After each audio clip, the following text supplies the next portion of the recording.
to practice the principles of the law of love.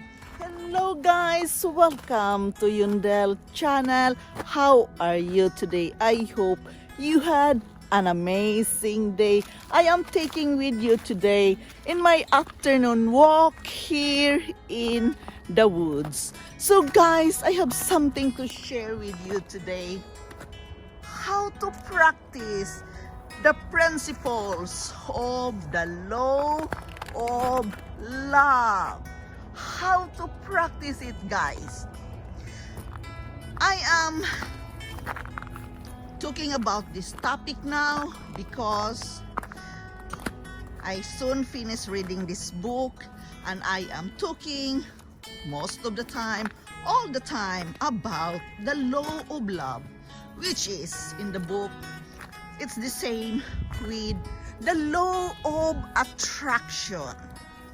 How to practice the principles of the law of love, guys. The law is working all the time.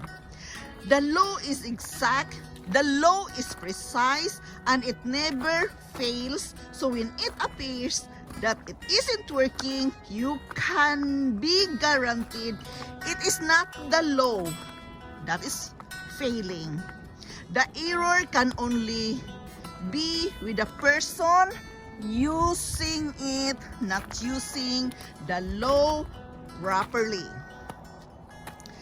It didn't take practice to walk, right?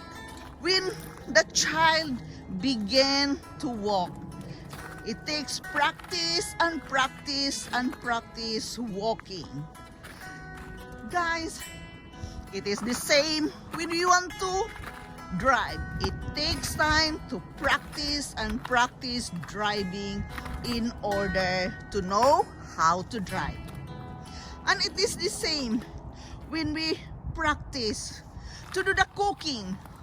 To be a great chef, we have to practice it again and again, making food in order to be a great cook or a great chef. Guys, everything in life needs to be practiced. Practice is all that stands between you and everything. Constant practice makes a man perfect. Guys, how to practice the principle of the law of love? Again, we are going back of thinking about loving yourself to the fullest. Love yourself. You know yourself, and you are doing the best you can for yourself, right? It is the same in everything we want to do with our life. Again, I have to summarize all of this, that we are going back of loving ourselves, being mindful about your life, about what you're doing at the moment. Everything is in motion, and every move, we have to acknowledge it. We have to be aware of it, because this is all about your life, living it in a good life.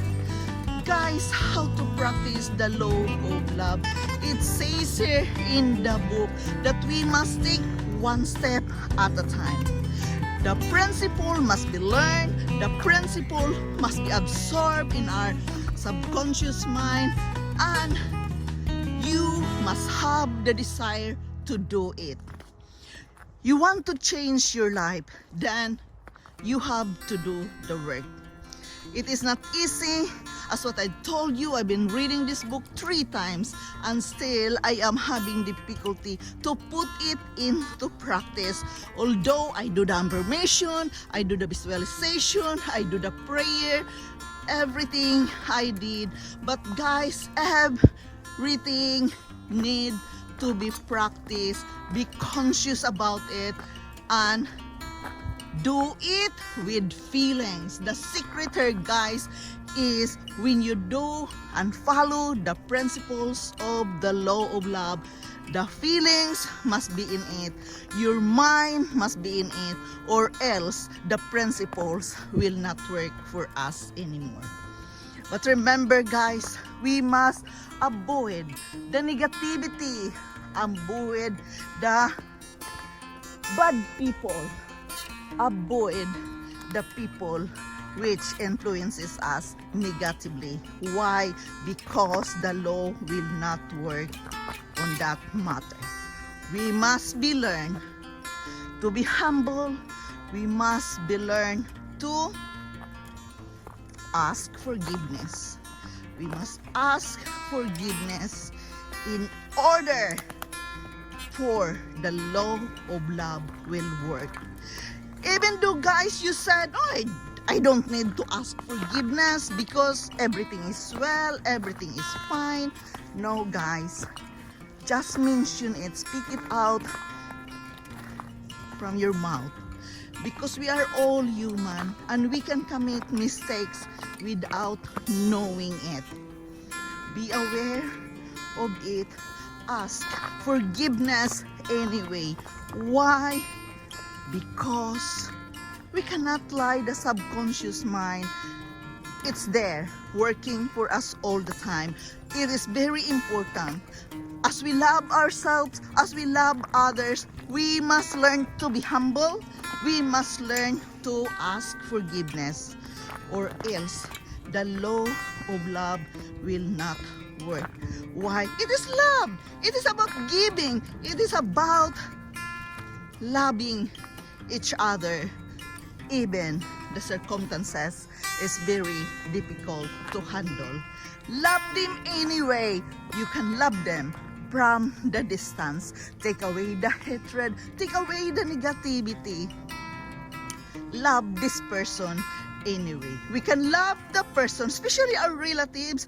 We can love them from a distance. The important is that you have peace in your heart. You ask forgiveness to God or to universe. You had already asked forgiveness. You humble yourself. Put your feet in the ground, knowing that you do your best.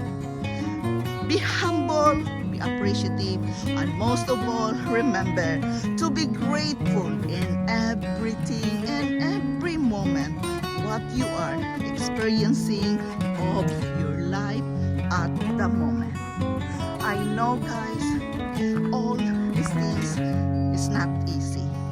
But again, constant practice makes a man perfect. Therefore, how to practice the principle of the law of love?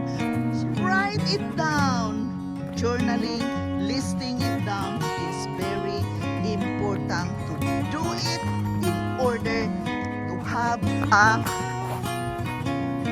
good result what we are practicing. Be aware what you are doing right now, and it's a great help. We can do the journaling. Write it in the evening before going to bed. Write things that you are grateful for, and write the things what you are going to do the next day. Plan it ahead of time, believing that everything will be well. Everybody needs to love and to be loved in order for us, for the principles of love will work for us. Guys, again, I am just sharing with you from my own life experience, from my own reading.